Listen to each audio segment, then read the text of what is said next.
Good evening, everyone. So nice to see you all on the session today. And I welcome you all on our 93rd author interaction. The book that we discussed today is The Life and Music of Lata Mangeshkar, a fan's tribute to the Melody Queen. Deepak ji is the guest author for us today. And he's been a guest earlier too with his debut book, Abhimanyu. And we are indeed privileged to welcome his presence on our platform once again. We all know he's a professional writer and a trainer with 25 years of experience in managing, consulting, and training. Before I start the conversation today, I'll request everyone to please subscribe to our YouTube channel and press the bell icon so that you can receive our notifications in time for all these wonderful other interactions that we keep on conducting. So welcome Deepak ji on our forum. It is so great to see you again. Yeah, thank you so much. Thank you for inviting me. It's great to be back here.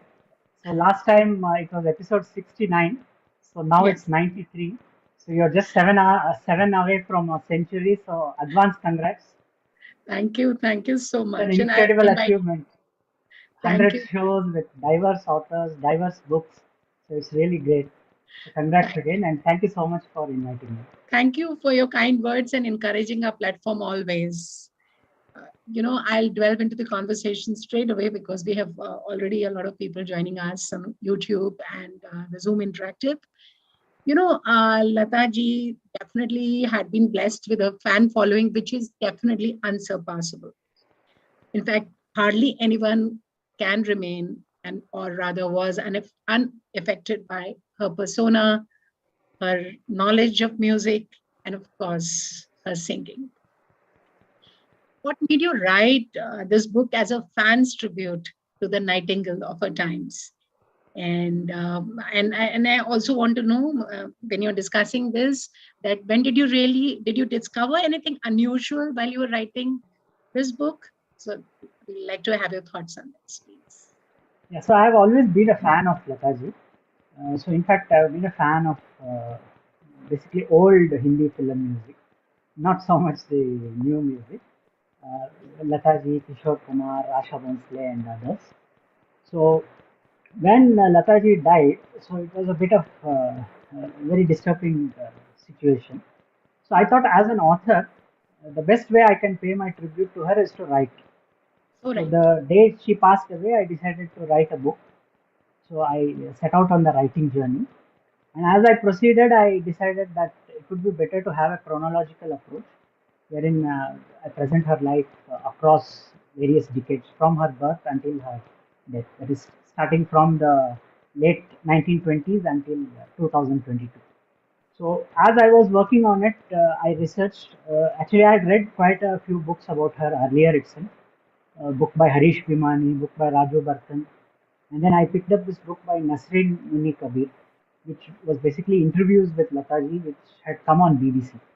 So all this was very good input, and then of course we have various online sources, but the problem is not all of them are believable. So there was a lot of filtering going on there. So as I wrote the book, like you said, there are many surprising facts that came about. Some of them, of course, I knew earlier because, like I told you, I've always been a fan of Lataji and also of music. So I generally read anything related to music, whether it's about R.D. Burman, Shankar Jaikishan, or any of the legends. So I've read plenty of books, and I've also seen a lot of resources online. So I had quite a lot of facts with me. So on that confidence, I decided that let me go ahead and write. But then, yes, there were a lot of surprising things I found out about her personality because the general perception is that she was a bit aloof, maybe even a bit arrogant. She of course was the empress. She had reached the top, so probably she looked down upon others. She didn't have a good relation with her sister. So these are the kind of rumors and stories floating around. So as I researched and as I read, there are many interesting things that I came across, which I've tried to present in a compact way in my book. Because when you write a book about a legend, one is you can write a biography, but writing a biography is a very laborious process. You need to know people associated with the industry. So I'm not in Mumbai, I'm in Bangalore, and I have no connection at all with the film world or the music world. Correct. So I decided that it's not a biography, it's just a fan's tribute to one of the greatest artists who lived on earth. So that's how I try to present it. And keeping in mind my writing style, I try to make it as compact as possible. Instead of giving lengthy chapters, I try to make it as crisp as possible so that anyone who wants to know about Lataji, if they pick up the book, they should be able to see it at a glance. Lataji's life in a nutshell. So very right. And how was it writing about her, then writing about your debut book, Abhimanyu, the Warrior Prince? Because these are two definitely different styles of work, different genres. And so, what was the difference? And how what any kind of problems that you faced while writing this book as compared to Abhimanyu, the Warrior Prince? Difference, like you said, is vast because that was first of all fiction. It was a retelling of Mahabharata. This is non-fiction, the life of a real person who had just left the world. So the kind of research to be done was vast here. Now in that case, the source was the Mahabharata, which I had mostly read. So all I had to do was a bit of retelling and introduce fictional elements. Now in this case, there was a lot of research was the key because whatever is written down in a book, you cannot erase that. I mean, you can type something in a mail, and now you can even recall the mail in a minute, but you can't do that with a book. So, especially in non-fiction, it has to be 100% accurate. So that was the biggest challenge. But thankfully, there are a lot of sources, a lot of books, so I was able to get things right. So that was the main difference. Research was the key, and of course, putting it across in the form of a book, that was not much of an issue because whether it's fiction or non-fiction, basically it's a story that has to be told. In that case, it is a story of a warrior prince. In this case, it is the story of a real person, a legend who was there with us in some time back. So the writing part was not an issue, but the research was definitely a major challenge. So, right, while she may be gone, as she left us in February of this year, her treasure trove of thousands of songs in dozens of languages will always be with us. So, you have written this book. Do you think ever, and you've now seen her so closely in the sense of reading about her, doing so much of research, but do you think there will be somebody ever to kind of equal her legacy ever? I mean, I find it impossible that somebody can ever match her. But how about you? What do you think? Do you No, think there is it's any impossible. present contender to No. her legacy? No, there's no one in the world like her, and no one will be there. No bhoto, no bhavishyat. No one will ever come up because for someone not just as a singer, as a professional, she started her career in the 1940s and it went on till the 2010s. She never formally retired. Uh, Her last song was in 2019. Maybe she would have done a couple more, but because of COVID, the situation changed, and then unfortunately all this happened. So she never actually retired. So from 1940 to 2010, 70 years career. So for anyone in any field, it is incredible. So there's hardly anyone in the world who has such a long career span, and especially as a singer, it is really great. And I don't see anyone. Of course, Asha ji is there. She's also going great still. But I mean, you cannot compare. Both are different. Both are unique. I don't see anyone who can ever take her place away. Lataji, it's always been said, and I've read it somewhere, and I think I remember having read in your book, if I'm not wrong, that she never used to listen to her own songs because she Yes. felt that if she did listen to her songs, she'll find hundreds of faults. Do you Yes. think that's true? Because, I mean, people do say that. Yeah, it could be true because as an artist, if you look at your work once again, you may feel that okay, I should have done this differently. I should have done that. Oh, this is not looking good.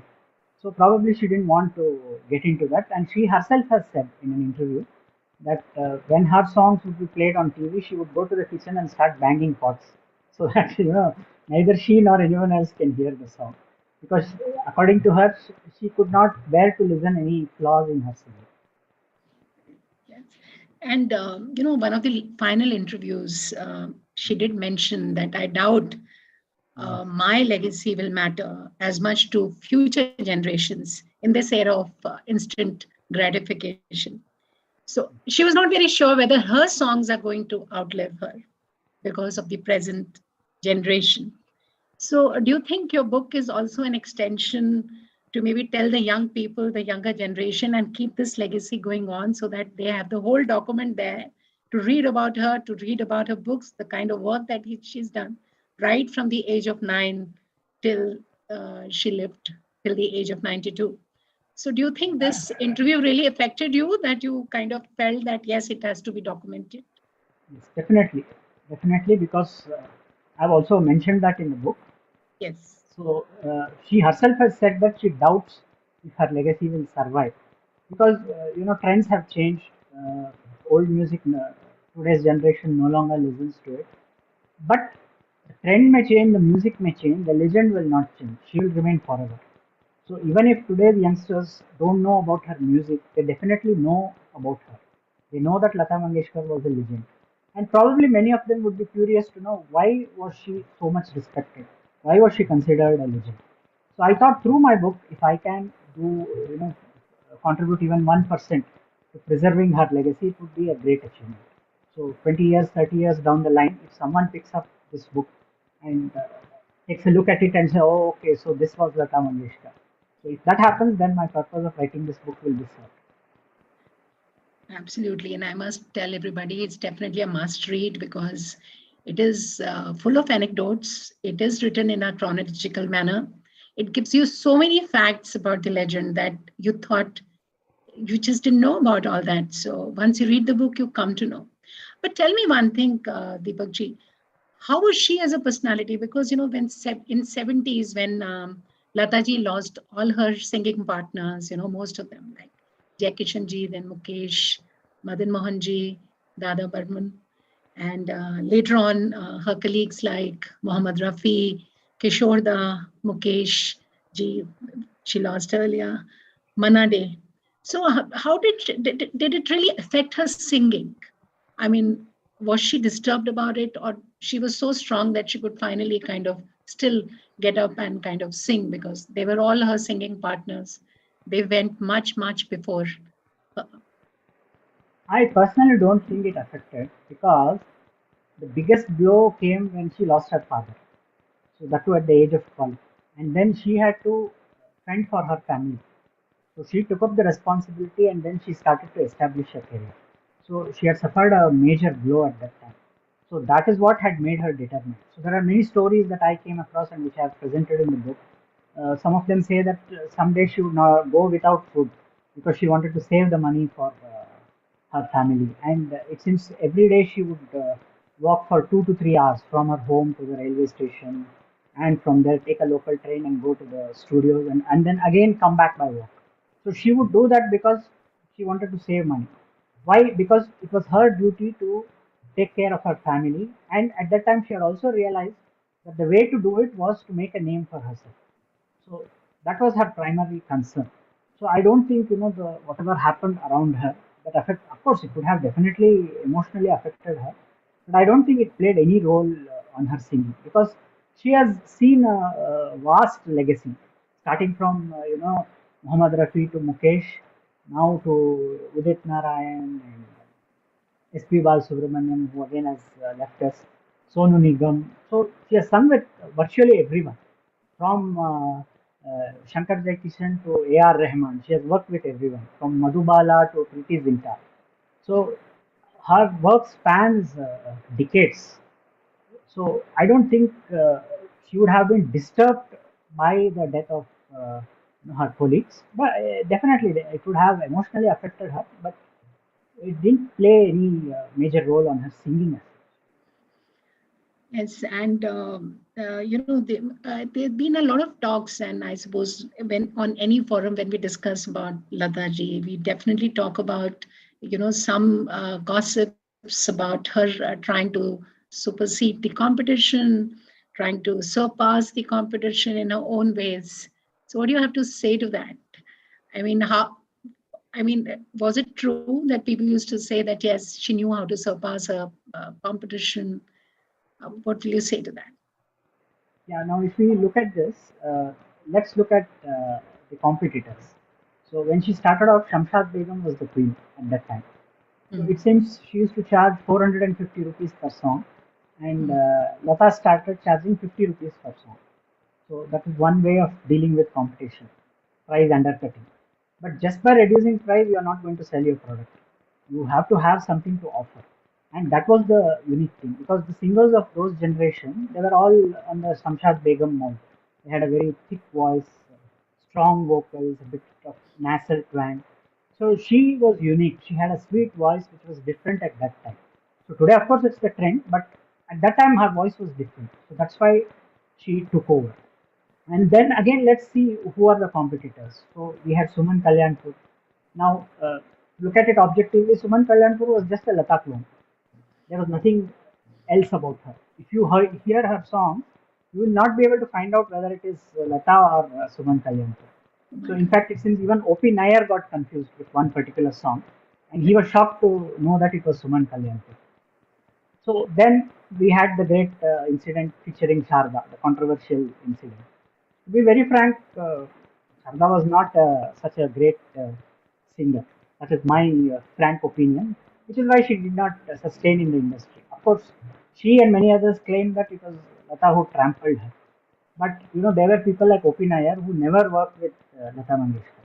So they would have given her a chance had you know she was talented. So the point is that there was no one who could offer her competition. But did she trample the competition? We don't know. There is not sufficient evidence because there is a story about Vani Jairam who yes. sang hit songs in Guddi, and then afterwards there were rumors that she was forcibly asked to move back to the south. But there is an interview wherein Lataji has said that she gave a recommendation letter and sent her to Rishikesh Mukherjee. So that is one point. And then after Vani Jairam went back to the south, she did not become the superstar there. S. Janaki and P. Sushila continued to be the reigning queens there. So it was not as though if she was there, she would have surpassed her. And then in the 80s, we know that Kavita Krishnamurti, Alka Yagnik, Anuradha Podwal, they all gradually started to grow. So I don't think that she stifled competition in that way because the film industry is a huge one. Why will they allow her to do so? I mean, it is not that without her they cannot survive. So why would they do so? Because they also knew that there was no one like her. So Madan Mm, Mohan is on record. Since they had a competition, it was called as the Metro Murphy competition during I think the 50s or 60s, early 60s. So they wanted to find new talent. So Madan Mohan is on record saying he scoured the entire country and he could not find one singer who could match Lata, forget surpassing her. no doubt So about it. there was no one. There was no Yeah. competition. And before I move on to my interactive round, I'd like to find out. I mean, you've mentioned so many anecdotes in your book. One of your favorite ones, which you'd like to tell people here so that they can be tempted to read your book. I mean, the book is full of anecdotes, so much to know about Lataji.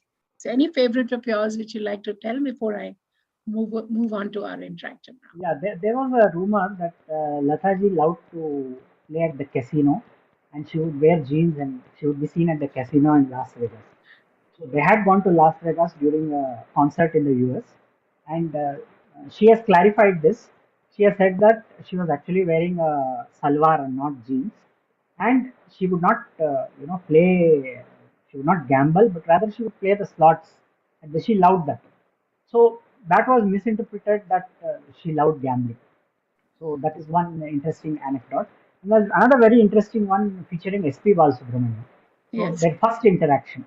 So it seems when he was introduced to her, he was offered a cup of tea and he was so nervous that he Yes. spilled the tea on her sari. So as That we too know, white she wore a sari. white sari. She always wears a white sari. So he thought that's it. This is the end of my career. So but then it seems she smiled and said, "Ye acha shagun hai." So, and then of course they went on to sing so many hit songs and they even went on many concerts together. So there are many such interesting incidents in her life, so which I've tried to compile and present in this book.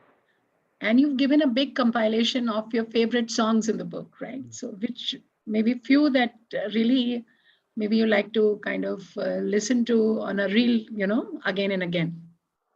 One is of course Lag Ja Gale from Bo County, that is of course classic song, one of her greatest hits. And then there is a song from the film Lekin, which her brother Hridaynath has composed, Yara Sili Sili. So that Mhm. came in '91. So at Yeah, that time, she was in her 60s, and the way she has sung, it shows that so right. it was unsurpassed. So it shows her talent, it shows her skill. So that's one of my song. And then of course there's the great Ye Mere Vatan Ke Log. So that's an That is unforgettable. everybody's favorite. It can get you to tears at any point of the time.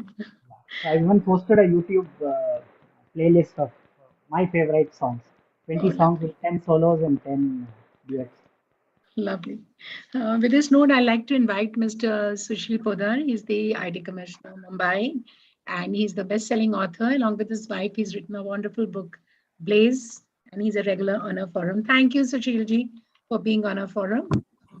Yes, thank you. Yeah, yes. Yeah, Mr. Deepak, I must congratulate you for having come out with this wonderful compilation, The Life and Music of Lata Mangeshkar. Now, attempting to write about Lata Mangeshkar, I think if I tell her legend, it is an understatement, according to me. She was a big institution. And while listening to your deliberation, you sounded so authentic and honest to me. I feel like asking so many questions to you, but I'll restrict myself to two, three observations, and I'll invite your reaction to that.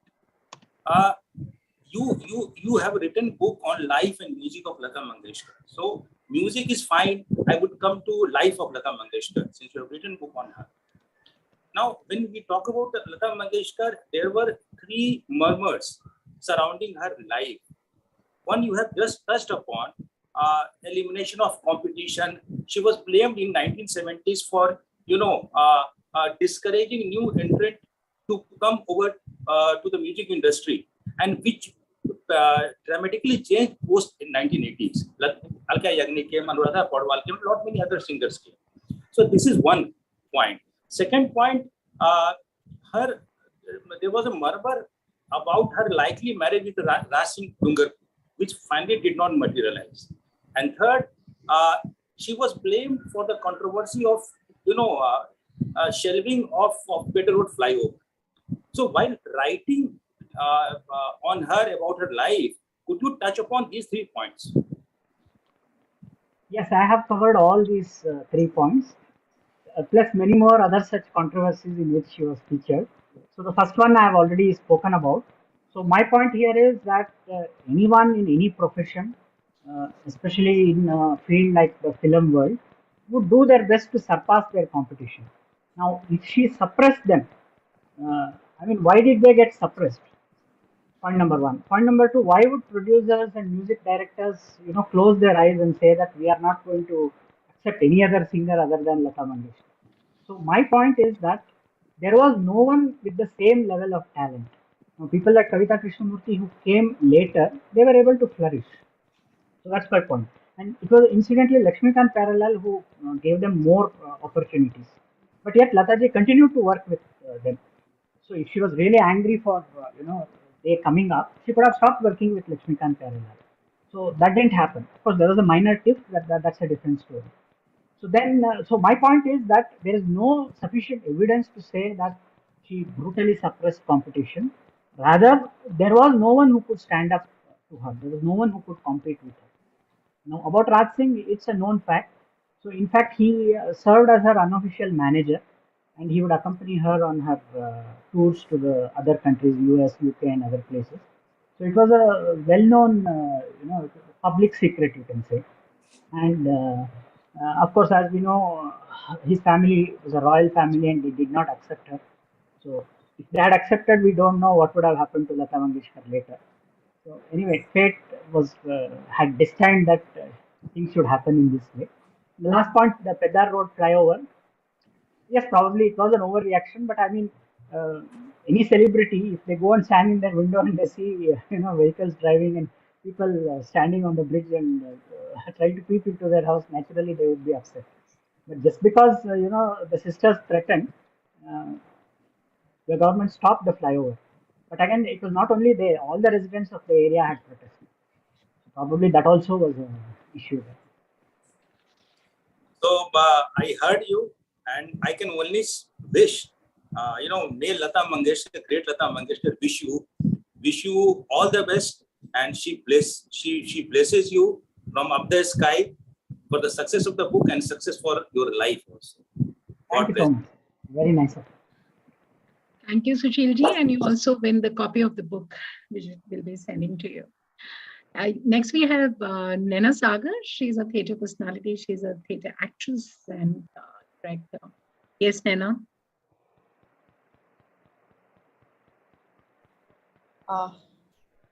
Hi. Hello, Nena.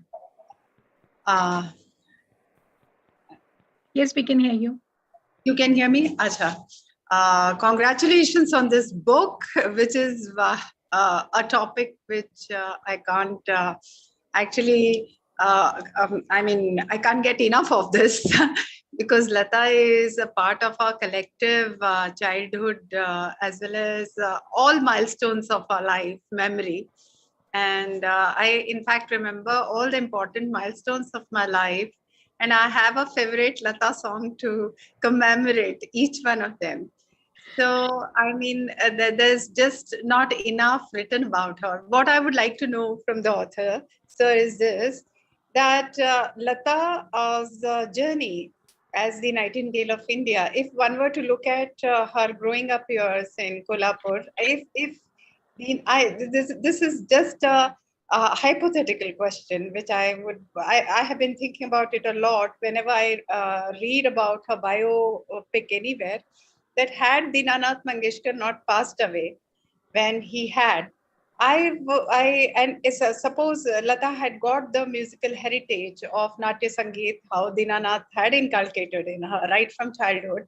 I always try to envisage a future wherein, she didn't have to work that hard to be the man of the family and eventually hustle her way through Bollywood of the 50s, which was decidedly patriarchal, for her to dislodge all the Surayyas and Noor Jahans and Shamshad Begums of the world then, who were ruling the roost, and continue on her unabated journey as the Nightingale of India. I want to know your opinion, sir. What do you think?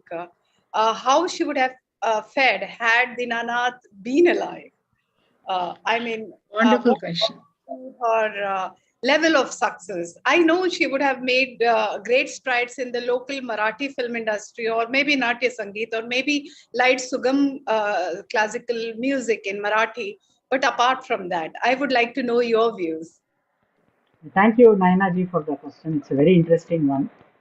Now, I have mentioned in my book about Dinanath ji.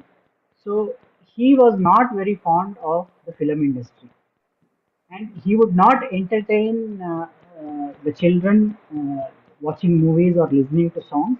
The only exception was with KL Saigal.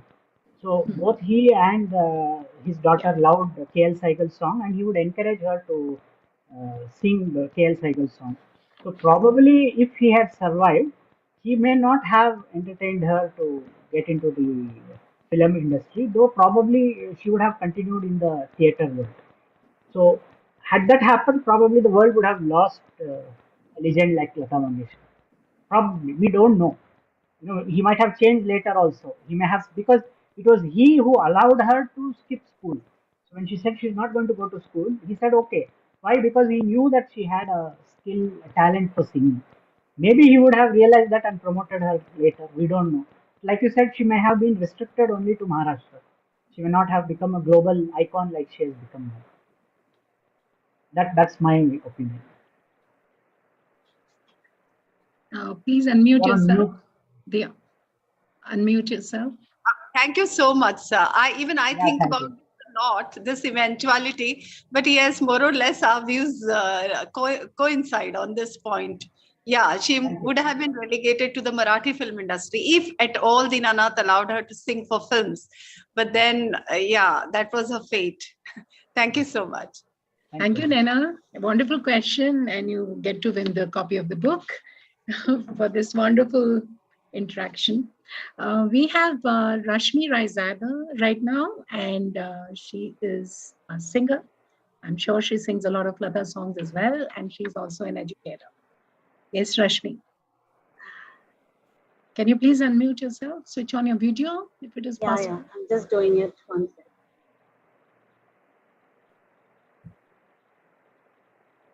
Yes. Welcome, Rashmi. Yeah. Good evening. Congratulations for your book. Thank you. My simple question would be, uh, I was just listening to Naina and she really spoke very well. I really loved what she said. She was very right when she said that, that she has actually been the man of the house, and done. I mean, we actually kudos to her for that, whatever she's done. My question is a little different. From what we've heard of the legendary Nightingale is that she has a funny bone and loved light-hearted fun.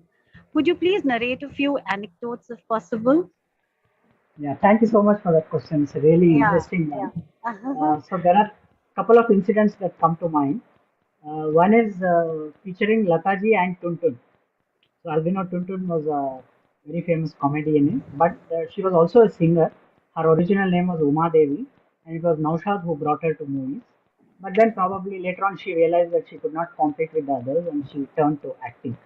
So at that time, the recording studio was a very small place, and there was a very small stool, and there was a duet that both Tuntun and Lataji were singing. So they both were seated on that small stool, and while they were singing, as we know, she was quite large, Tuntun, and Lataji was very slender at that time. So with great difficulty, she was sitting there, and then Tuntun got excited while singing and waved her hand, and it seems Lataji went flying and fell on the floor. But in an interview later, she has said that if that incident would repeat, I would still love it, I would still relish it, because those are all precious memories that happened in my life. And another thing with Kishore Kumar, of course, Uh-huh. Kishore Kumar, she's on record saying that both the sisters, that it's very difficult recording with Kishore Kumar because he would make them laugh so much, but when the Yeah. recording starts, they would not be able to focus, whereas he would sing effortlessly and go away. So there was an incident that to create the sound effect, like for example in Aayega Aane Wala, she would walk back and forth from the mic because at that time there were no other computer effects that could be used. So when she was doing that for a song with Kishore, it seems he pushed her towards the mic and she fell on the mic. But I mean, considering her public persona, she should have been wild with anger. But she took it very lightly and she had a good laugh. That was the kind of relation she had with Kishore Kumar. And like you rightly said, she had a funny bone. Only thing probably most people did not know about. Thank you. Thank you. Thank you so much. And for That the was rest wonderful. of the anecdotes, you can definitely read the book, which you've won today because of your passion. Congratulations. Thank you so much. Thank you. And we have one last question, Deepakji, because we are running Yes. out of time now. This is the question from Dia. She's unable to join in our video.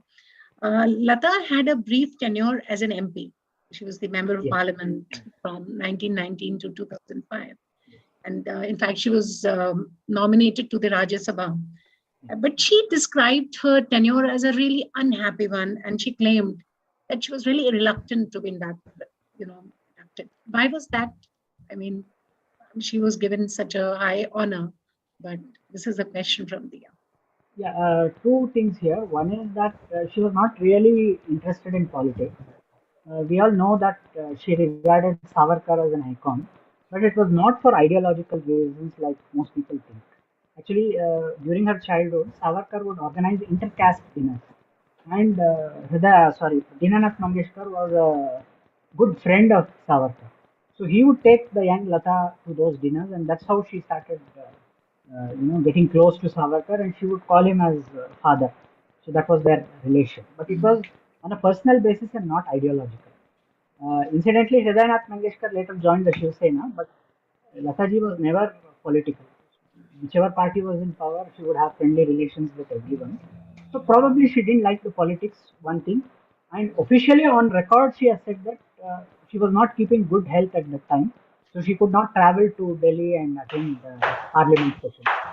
That was the official version. And of course, we know that she did not take any of the salaries or any of the benefits that was offered to her as an MP because she did not participate. No. But I'm really surprised the kind of research you've done on Lata ji. You have all the facts up your sleeves. You know everything about her. I'm sure a sequence of the book is definitely in order. And we definitely look forward to having the hard copy of the book. It's on Kindle right now, available on major Also websites. hoping to do that shortly. And thank you so much for being on our platform. It was such a pleasure to have you. And we have come to know so much about Lataji. I have read the book and I'm sure others will read it soon and definitely review the book on the Amazon and other related platforms. And I wish you all the best for coming for the success of the book. Thank you. Thank you so much, and thank you once again for inviting me. Thank you. Thank you. Thank you everyone for joining in. It's such a pleasure to have you with us.